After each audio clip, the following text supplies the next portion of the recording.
Hello, and welcome to the Art of Intuition podcast.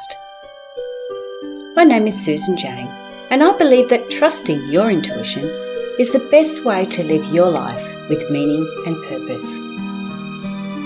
Each week you will hear about how you can connect, develop, and trust your intuition through interviews with other guests and my own personal experiences.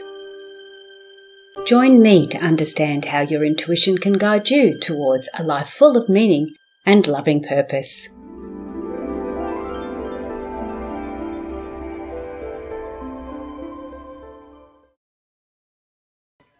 Hello and welcome to the Art of Intuition podcast. My name is Susan Jane and I'm your host for the podcast. We have a very special guest on today.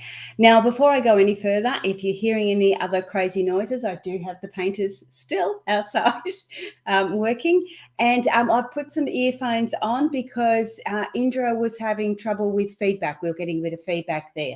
So hopefully it's all coming through okay, loud and clear for everyone. But I just want to introduce Indra. I'll read his bio. So Indra has been walking his spiritual path for over 50 years. He's a Vedic astrologer who studies the yugas. Now, I think I've actually pronounced that really completely wrong, but he will help me with that when he comes on. And that's an ancient part of the Hindu knowledge. He has combined his knowledge of astrology with an Enneagram theory that works with his clients on a deeply intuitive level. Now, he provides individual readings to help others achieve their spiritual freedom. Now, what we're going to talk about, I'll let Indra do that for you. So here is Indra. Welcome, Indra. Hi, Susan. Thanks for having me. Oh, it's my pleasure. I'm really interested to see what I have to say. So am I. Now, guys, Indra's internet is a little bit funny, so the video might be a bit strange. And if this audio does come off, because this is a podcast and a video, if his audio does go off, I'll keep on chatting until he gets back on again. So it'll only be a temporary thing. But first of all, let's get stuck into this. What put you on your spiritual journey, Indra? Where did it come from? What were you doing? And tell us all about it. Well, I've been on the spiritual path, as you said, 50 years. And I actually had the situation that my parents died of natural causes. My mother, within a week of my graduating college, and my father 2 years later. And in the process of that, I was ready to move to California. And when I got to California, so I was free. In a sense, I didn't have a lot of limitations that we had, so I was free. And I started going to the spiritual bookstores in Berkeley and started reading about spirituality and started reading about astrology. And it kind of happened from there. That's what got me going. Right. Okay. Hang on. Let me put me back on. Okay. So sort of the trigger was almost the loss of your parents, was it? No, I wouldn't say the trigger was the loss of my parents. I'm saying that the loss of the parents gave me the freedom, so I didn't have the limitations of being weird to my family or needing to come back home or needing to be a certain way. I had a certain freedom, a certain opportunity that was both. You could say limiting, and it was also expanding. And my nature, my personality is expansive, and that's a direction I saw it in. That it was a bit of a setup that I could dedicate my life to trying to understand this life, because I was given a sense of freedom from needing to be certain ways. Yeah, I understand where you're coming from. I left home when I was 21, and it was almost for the same reason. I love the family, but I needed to find me. I needed to have that breakaway, that space, because, I wanted to be weird. I wanted to follow my spiritual path, and it was weird. in the family. And I come from a family with 8. I've got 7 brothers and sisters, so you can imagine what that impact was around. So I really understand that. It is that freedom, yeah, for sure. And was restricting because you didn't have the family support, or you didn't have the finances, or you didn't have other aspects of it. But in the same way, it was really expansive. I love that. That's really cool. All right. So then you went on and you started doing you actually traveled around Europe So with I, healings and stuff. so I, at this particular time, I had become uh, aware of the book Autobiography of a Yogi and by Paramahansa Yogananda, and that really opened me up to spirituality. And within 3 or 4 years, I was made uh, took discipleship with Yogananda, and I eventually moved and lived 20 years in an ashram in California dedicated to Yogananda. That was until 1999. Oh, okay, right. So let's head on to the an Enneagram. I think I pronounced that wrong too. I keep doing that. Enneagram, I don't know the how many Enne- times he's told me. the But Enneagram of Personality. And interestingly enough, Enneagram. I just gave you the story up to 99, and this is what happened in 99 is that as I was leaving the community, and as I was separating from my wife, and my kids were kind of grown, that it turned out that all these changes happened at the same time, and that I had a friend suggest to me to take an Enneagram of Personality workshop. And I did. I'd never heard of it. And that first weekend, I was very struck with it. And I immediately saw similarities between it and astrology, which, again, I had been familiar with and studying for almost 30 years at that point. And so I got an inspiration that weekend that I wanted to be able to share them together, even though I didn't have a system. But I found somebody who gave me a system of how Enneagram and astrology work together. Oh, so when you're doing it, you're actually working the two of them together. Well, yes, I can do that. It's part of it's part of the process that they have, that the personalities show up in the astrology. And so the Enneagram of Personality, Enneagram is a Greek term that means 9-sided figure, and the teaching says that there are nine personality types. On the simplest of levels, it's a psychological tool, but it also happens to be that these are the 9 personality types, that they are as the white light comes through the prism and is refracted into 7 identifiable rainbow colors, that somehow Yeah. through the mind or through the atmosphere or through our brain or whatever it is, that we come out with these 9 personality types, that we're a social species, and that we need these 9 types, because if we all had the same personality, not much would get done. Yeah, absolutely. I totally agree with that. We do need that. We need that lovely blend of everyone, don't we? Yeah. Okay, Yeah, so let's can we go through each of the personality types just to give a like a brief sure. understanding of it, and see what that is. So to start with, how do you work out what personality type you are? Well, that's a great question, Susan. You can take tests, and for some people it's pretty easy, that once they read the archetypes they kind of know themselves.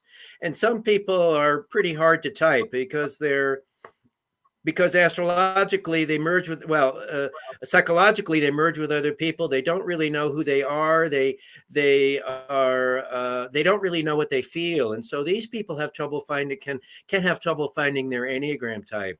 um, it's neither good nor bad, it just is. But the Enneagram is that there are 3 core instincts: anger, emotion, and fear. And while we have all 3 of them in this, we all 3 of them in us, we actually radiate from one of them.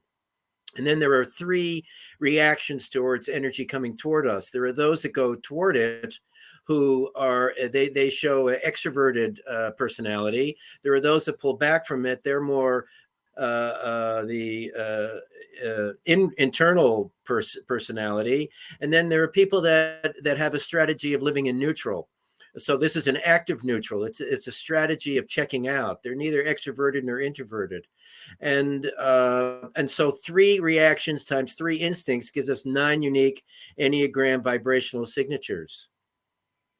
Wow. Okay. And so they go through. So when you do it, are you doing it through questioning, or do you do it in a different manner, like So asking so questions? Or the fact is at this point sometimes I just get a feeling from people, and it isn't for me to tell people what their Enneagram story is because I don't really know. But each of them have their own flavor and ways of being, and the talking style, and we radiate from this story. We radiate our story, and so you can feel. With your intuition, you can feel whether people are happy or sad, and you can feel whether they're coming from fear or coming from anger. So you already kind of get a feeling, and so for sometimes numbers just appear in my head. I just get a feeling about people. But basically, you take a test, and you can the tests are geared towards figuring out whether you're the anger, emotional bodied, or fear based, or whether you're outward, inward, or neutral. oh, okay, that's a really interesting, really interesting. And how different is that from, say, the what's the other one, the Myers-Briggs one? Because they've got 16, haven't they? So Personalities. it's similar to Myers-Briggs, but it's how shall I say? Well, 16 and 9 is one different, but the Myers-Briggs is more like personality. Like I said that this is on simplest levels. This could be personality typing, but on deeper levels, it's the core trigger to get us out of the moment. And it's a spiritual tool. The Enneagram gives us our core triggers and then encourages us to get into the moment and out of the core story. Psychology doesn't do that. The end game for psychology is observing behavior. But while in psychology there's a feeling of normalcy, the fact is that normalcy still has triggering in it. Spiritually, we're looking to get out of the triggering. And handle those triggers differently. Yes. Okay. That Yes. makes sense. Yeah, that makes a lot of sense. Okay. What are the 9 personalities? Okay, so with that introduction, I'll start at the number 1. So we use numbers for them. They're not condescending, and there's no hierarchy between the numbers. None of these are any good. They're all in their low side. They're all really horrible to be stuck in. They're strategies for living. So the 1 is the anger. Inward, and that's the perfectionist, that they deal with their feelings of inadequacy and deficiency by making sure that everything in their life is done correctly. But the fact is so you say, well, how do you know what's right? And the fact is they make it up, and it's changeable.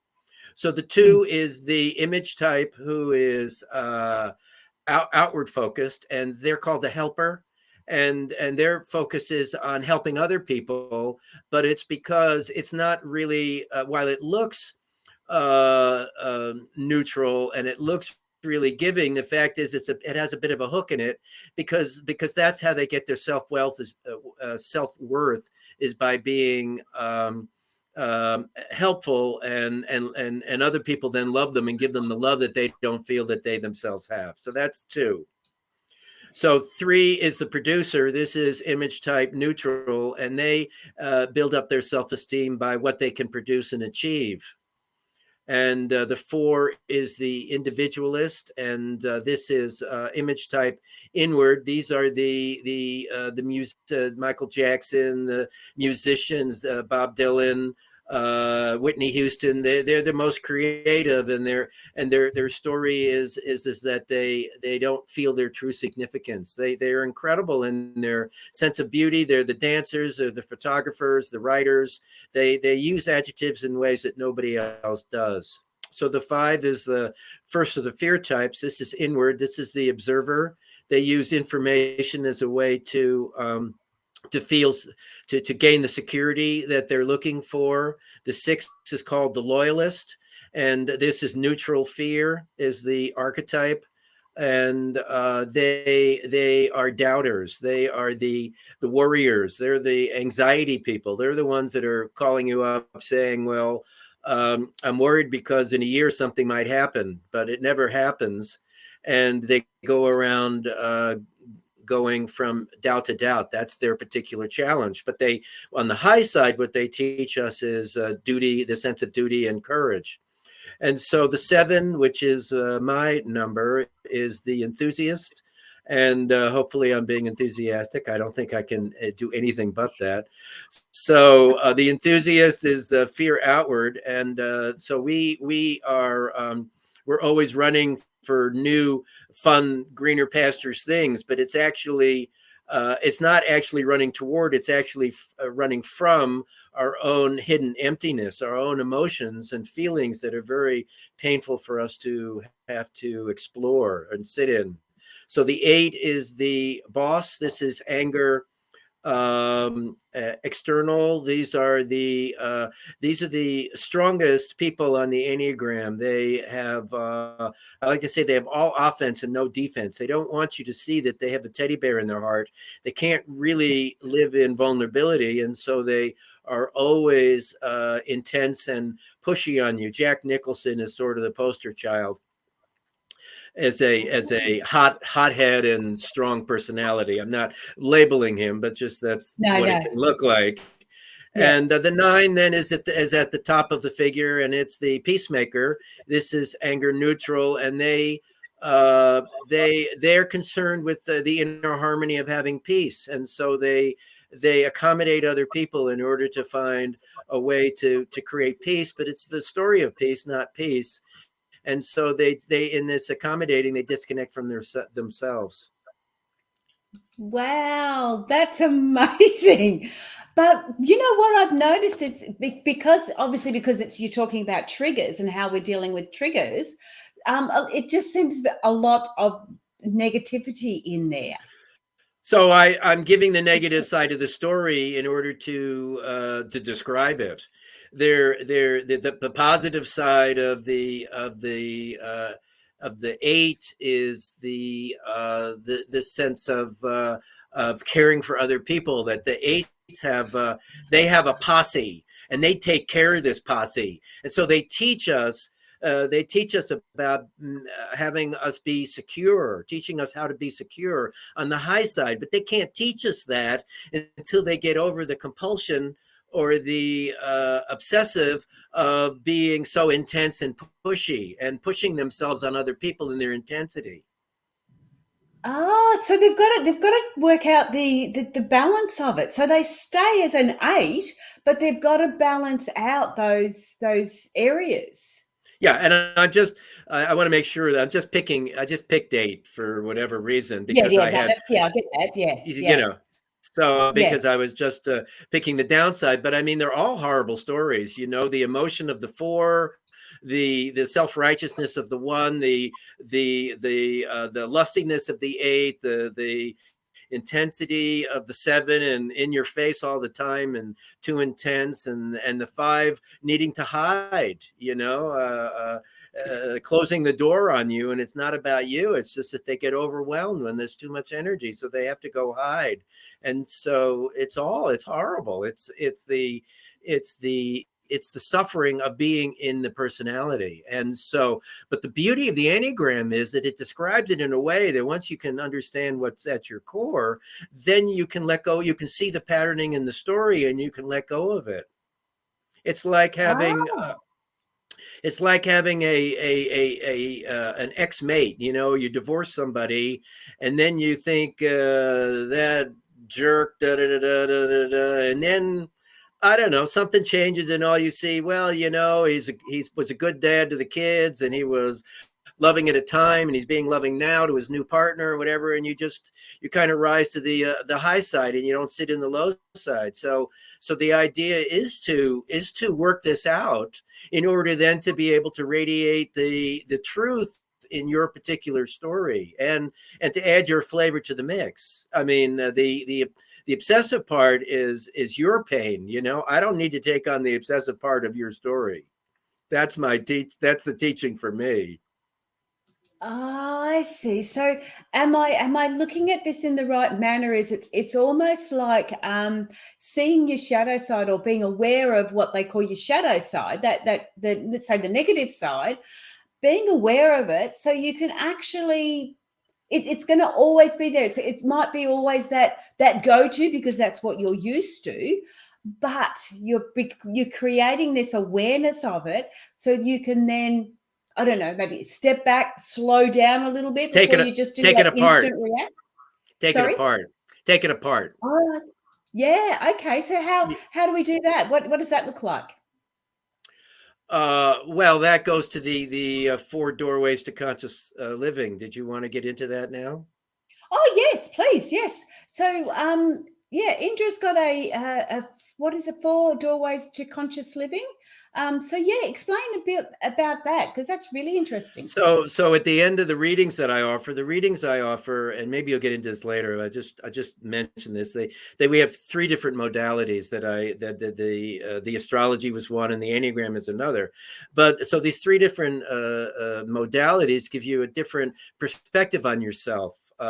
It's basically the same story. I mean, for many people, that's why I say I can see the personality in the astrology, and but so then at the end people say, well, what do I do with all this? So the four doorways to conscious living appeared to me. So the first doorway is learn to observe, and that's the importance is to watch your own behavior, to watch what you say, to watch how you react to other people. Just watch what's going on. You need to get out of your movie, and you need to get into the audience of your movie in order to become the observer of what is going on, and the detachment. And so what I was trying to say before with your ex-mate is that eventually you get to a place where you can laugh about things that you couldn't laugh about before, that you see your patterning in such a way, and you think, rather than think I'm stupid because but it's like silly me, it's like, oh, there I did it again.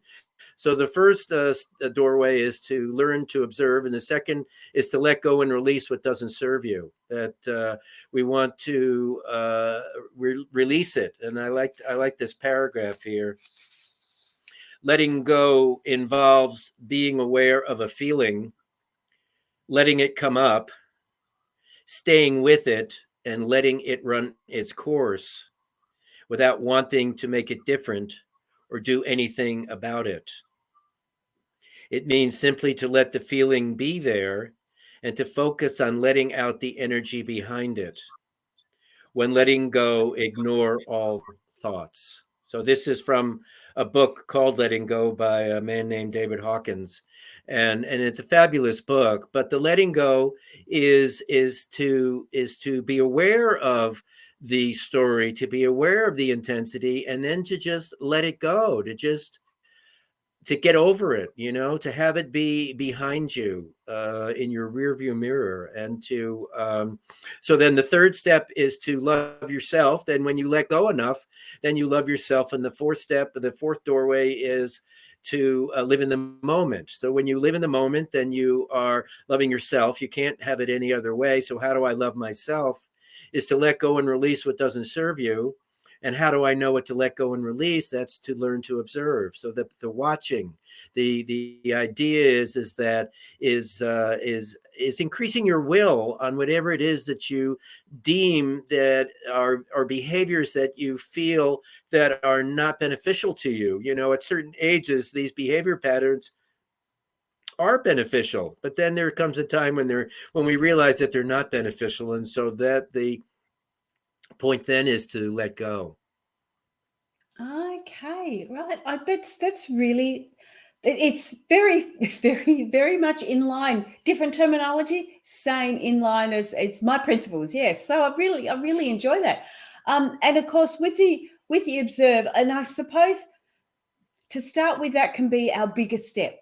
Getting an understanding of who we are, observing what we're doing, what we're looking at, and things. And this is where your tools, the astrology, and those tools that are all coming in. That's actually, I'd love to know a little bit more about the astrology too, because it's different to the regular astrology, isn't it?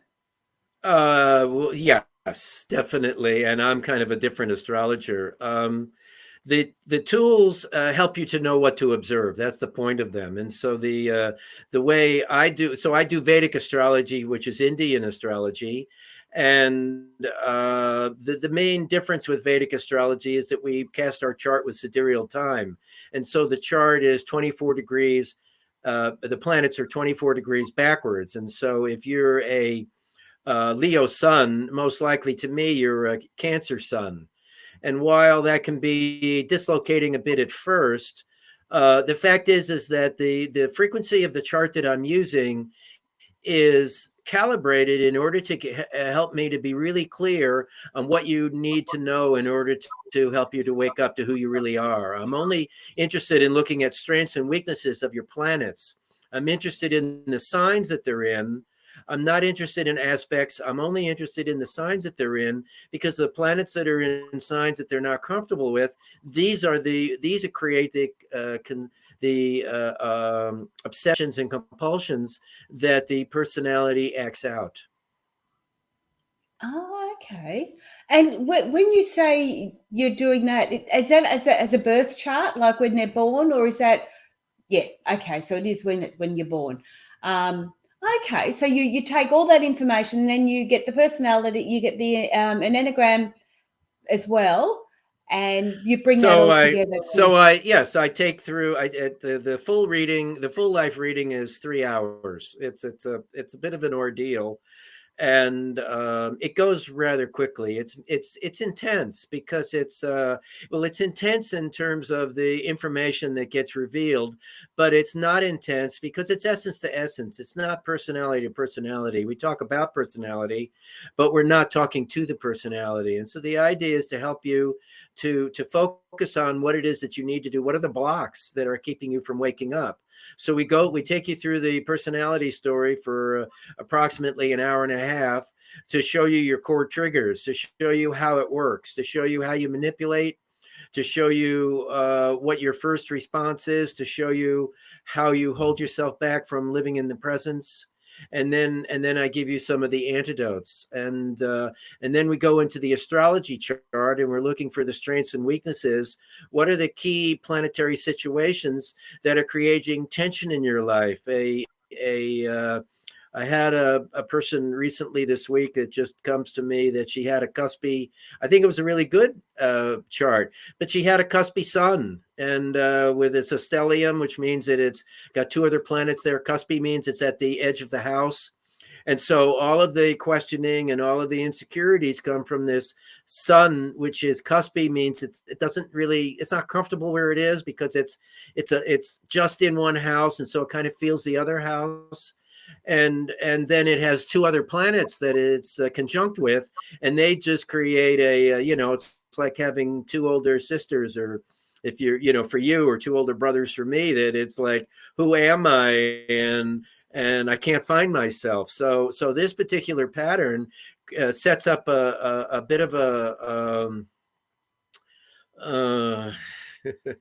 it creates a frequency that your life lives at, and it's a story that I can kind of see instantly, in order to help people to be able to understand that this is what's really going on. Is that this sun, you have to be stronger within yourself, because your sun is just it's cuspy, and it's just not comfortable, and so all of the compulsions come out of that.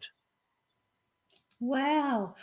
And when you're sort of saying that, like, that can be quite confronting when you're starting to look at those aspects. It could be quite confronting for the people too. How do you deal with that? How do you help them through that? So I would say that, well, it can be, but I think that I think my personality is such that seeing as I can't take anything too seriously, I have a way of making light of it, that I can talk about it in the deepest ways, but I don't make it personal.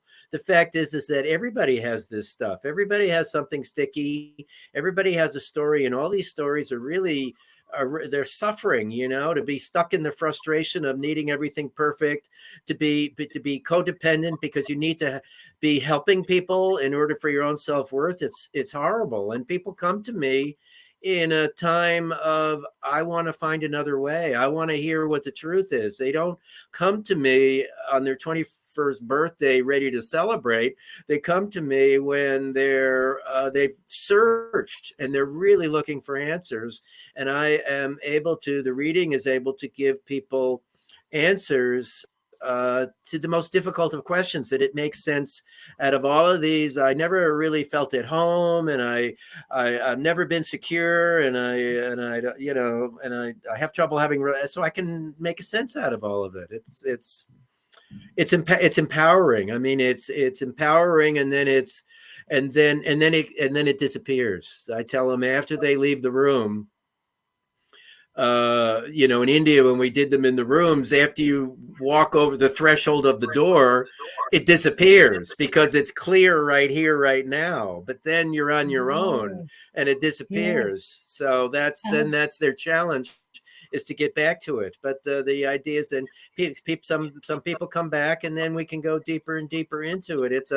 I want to get in that it's my approach. I like to call science and intuition. I thought you might like this. So Oh, yeah, absolutely. so the idea is that the science is that these are observable sciences. People might call them and put them down to call them pseudosciences, but I'm not really hep onto the science, and I'm not talking vaccines or anything, but just the idea that science becomes what is popular, and then when we get new facts, then there's new science. And so I'm not really sold on the whole uh you know society's way of looking at things going back to the 16th century. But I Yes. do believe that these are observable sciences, and that they tell us intuitionally. They feel so strong, and they tell us things that people say, well, how do you know that? And I said, well, it's just, look, the sun is cuspy. There's no other way. If your sun is cuspy, it's just a setup. It's to teach you something. Is that you don't really know everything, and you're here to learn, and this is what you've been given, um, for your own highest good. I do. Right. I do. I think you may like this. So Yeah. sometimes, so there's a I couple love it things. all. Okay, so there's a couple things. This is that I've learned in my positive outlook group way. I've learned.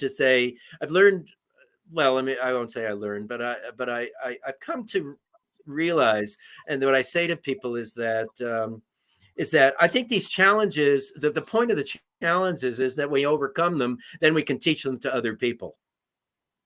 Yes, absolutely. Yes.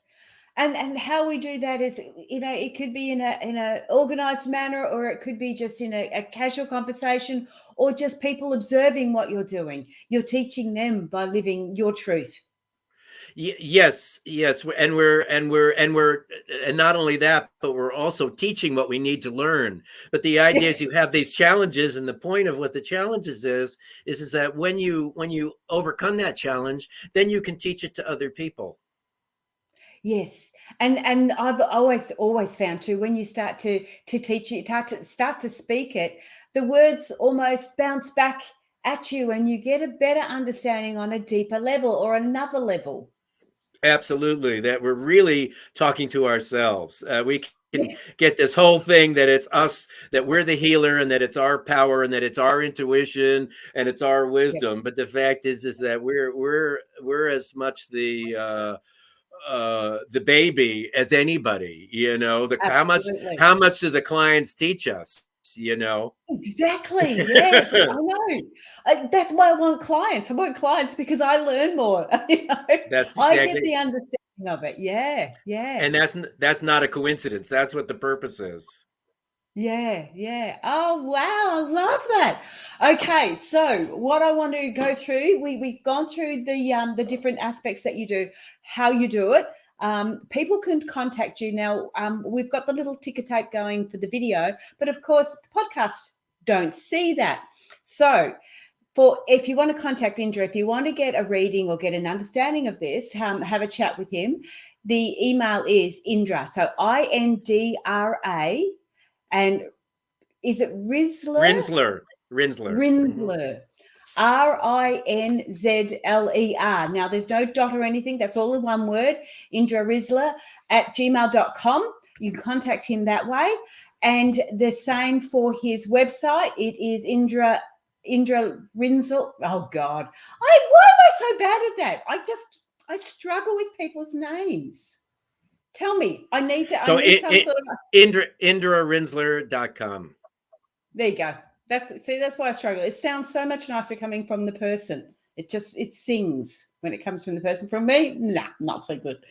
So yeah, you can contact them that way. Now, the 4 doors of conscious living. What can you? You've explained what that is, Indra, and it sounds absolutely beautiful. So it's about observe, let go and release, love yourself, and live in the moment. Sorry, I've lost my ear thing. So you've explained that. How do people contact you? What is that about? Is that a workshop? Is that a one-on-one? How does that work for people?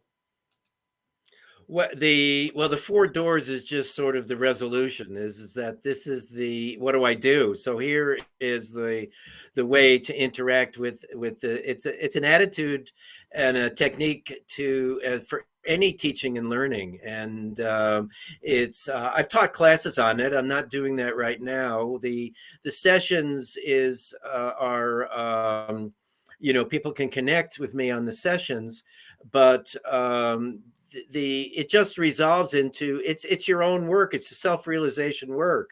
Is that there isn't anything that anybody else can do. You have to do your own observing. Yes, absolutely. And I was going to say the reading is designed to give you clues about what you should be observing.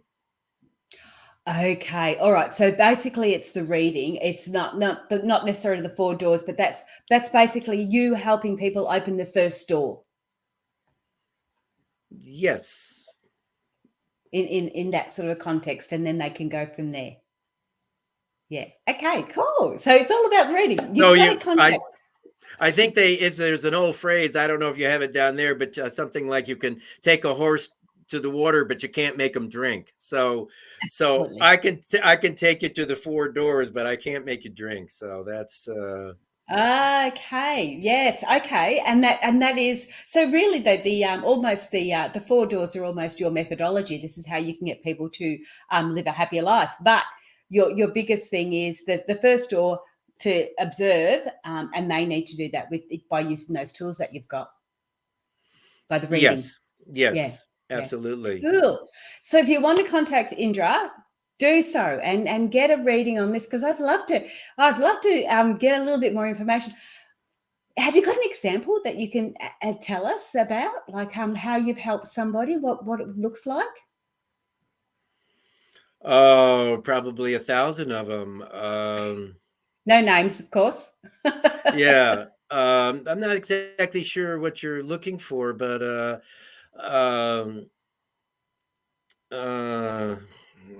what to say? So I had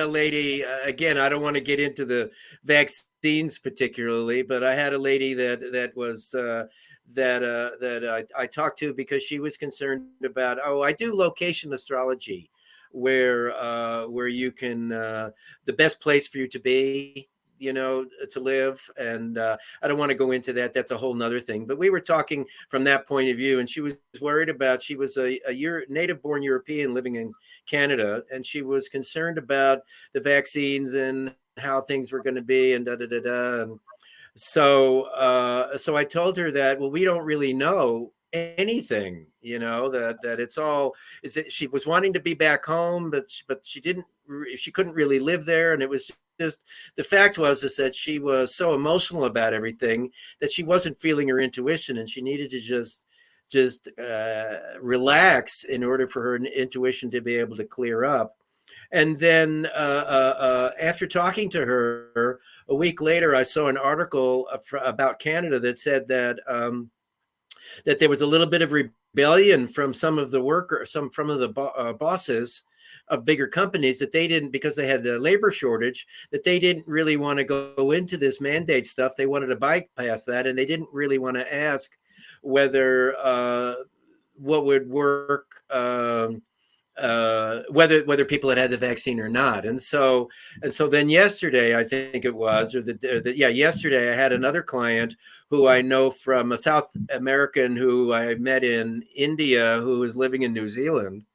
And she had the same sort of worries. And I told her, the story of the Canada lady and the Canada article. And I told her the story that I told the Canada lady, that I had heard this story 30, 40 years ago, that there was a man in the 1930s that knew that things were getting really, really bad, that there was some world events about to happen, this world war. And so he spent 2 years trying to figure out the safest and best place for him to be.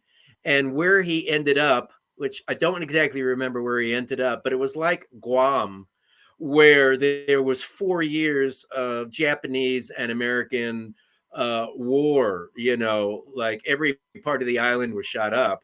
And so the point is that you don't really know. That the idea is that you don't really know where you're running from, or you're running towards. You don't really know what's safe. And so the best thing is that this client on yesterday said she needed to learn to trust. I could see an empty fifth house, and I've worked with her a few times, that she just needed to learn to trust that all of her danders and emotions were up because she just wasn't feeling settled in the choices, and in that I have no control. So the fact is we have no control. But within that is that we have the ability to trust. That's the control that we have, is that the energy that got us here, the energy that digests our food, the energy that grows our food, that this is what we need to learn to trust. And this is how we need to learn to live, is to trust that. And if we don't trust that, then we're never whole. We're never content. We're always agitated. I just, this talk about synchronicity, Indra, you won't believe this. The program I've put out, which I started like 3 or 4 years ago, and I'm just bringing it all together now. It's actually called The Power of Trust. Beautiful. Yeah, and I go exactly into that. It's all about trust. If we can't trust ourselves and the decisions we make and where we are, then we've got Buckley's chance of trusting anything else. We trust. It starts from within. We've got to trust those intuitive messages, that understanding our bodies. We've got to trust the air that we breathe. So yeah, absolutely. Yeah, very, very, very on point. Love it. And yeah, like you say, synchronicity is a wonderful thing. Okay, so I think that's it. I think we've covered everything. So thank you so much for being on the show. It was really enjoyable, and I love that the whole concept. I can really see where you're at and how powerful your message is to get people to understand their triggers and observe who they are and what they're doing, so how they can take that forward. Because if we don't do that first step, or in your case, open that first door, we're not going anywhere. You broke up, so I only heard part of what you said. Oh gosh, it was such a good spiel too. Well, I heard part of it. Okay. Anyway, what I want to do is thank you so much, Indra. Do you have anything final you want to say, put forward? Well, yeah. So what to say? Love yourself. Breathe the air. Enjoy the flowers. Have a laugh. Yeah, that's all I can say. Be whole, be well. Yeah. Oh, that's lovely. Thank you so much. Thanks for being on the show. Really appreciate that. And please take his Thank you so advice much for too. having me. You're more than welcome. And like you say, just ease up sometimes. You've got to give yourself that little bit of, yeah, oops, made a mistake, stiff shit. Let's keep going. So thank you so much, It's a, Indra. I'll say goodbye, but stay on and we'll have a chat just when I finish. Okay? Right, thank you so much. That was really interesting. So you can catch Indra on the email there. I'll have it all down in the notes down the bottom there, so you can see where it is and all the rest. This will also go. It is the video. It goes on the video show, obviously the podcast, but I'm also putting them on now on the blogs as well on the website. So that way you can actually get all that information all in one spot, and it allows me to promote these special guests that I have on the show, which is really helping everybody. I just love where we're going with this. But anyway, that's me for today. I hope you have a great week. If I don't catch you before, have a lovely Christmas and a wonderful New Year. Enjoy the festive season. And we will look forward to seeing you very, very soon. Okay, bye for now.